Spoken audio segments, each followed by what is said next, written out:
Praise మన ప్రభువైన యేసుక్రీస్తు నామములో మీకు అందరికీ వందనాలు, శుభాలు. ఈ దినానికి ఏర్పాటు చేయబడిన వాగ్దానము 1 కొరింథీయులకు రాసినటువంటి పత్రిక 1వ అధ్యాయం 9వ వచనం. మిమ్మును పిలిచినవాడు నమ్మదగినవాడు. దేవుని బిడ్డలారా, దేవాది దేవుడు తన వాక్యను తెలియజేస్తూ ఉన్నాడు.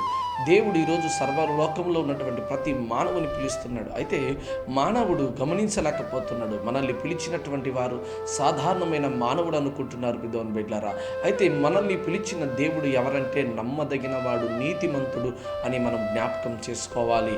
అదే రీతిగా ఆలోచన చేయగలిగితే ఈరోజు టీవీలో మనం చూడగలిగితే ఇదిగో భర్త నమ్మకముగా తీసుకెళ్లి భార్యను చంపినాడు అని కనబడతా ఉంది.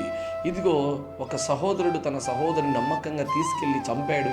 రకరకాలైనటువంటి వార్తలను మనం వింటా ఉన్నాం. అయితే మనుషులు కాదు మనల్ని పిలిచింది, సర్వసృష్టికర్త అయినటువంటి దేవాది దేవుడు మనల్ని పిలిచి ఉన్నాడు. కనుక దేవుడు మనల్ని పిలిచినప్పుడు పిలిచిన వాడు సమస్తమును చేయగలడని నువ్వు నమ్మకం, విశ్వాసం ఉంచాలి. పెద్దోని బిడ్డలారా, దేవుడు అబ్రహామును పిలిచాడు. ఇదిగో నీవు నీ దేశమును, నీ బంధువులను, నీ తల్లిదండ్రులను అందరిని విడిచిపెట్టి రా అని చెప్పాడు.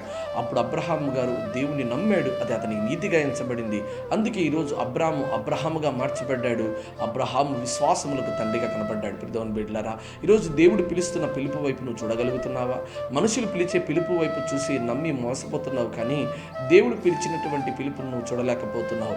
అనేక మంది నమ్మకంగా తీసుకెళ్ళి నిన్ను మోసం చేస్తున్నారేమో, కానీ దేవుడు నిన్ను పిలిచిన వాడు. ఆ పిలుపు వైపు నువ్వు చూడగలిగితే దేవుడు నిన్ను అత్యధికంగా గొప్పగా ఆశీర్వదిస్తాడు. నిన్ను తలగానే చేస్తాడు, కానీ తోకగా ఎన్నడు చేయడు. ప్రియం బిడ్డ, ఇంకా మనం ఆలోచన చేయగలిగితే ఇదిగో చేపలు పట్టుకున్నటువంటి ఒక సాధారణమైనటువంటి మనుషులను దేవుడు మిమ్మల్ని మనుషులు పట్టు జాలరుగా చేస్తానన్నాడు. అవును కదా, దేవుడు వారిని పిలిచాడు. అందుకే వారు ఈరోజు అపోస్తులుగా మార్చబడ్డారు. ప్రియం బిడ్డలారా, ఆలోచన చేయి. పరిశుద్ధ గ్రంథంలో దేవుడు పిలిచిన ప్రతి వారిని దేవుడు ఎంత గొప్పగా ఆశీర్వదించాడు.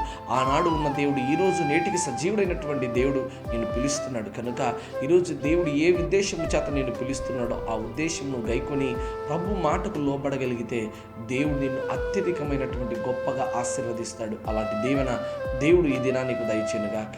ఆమేన్.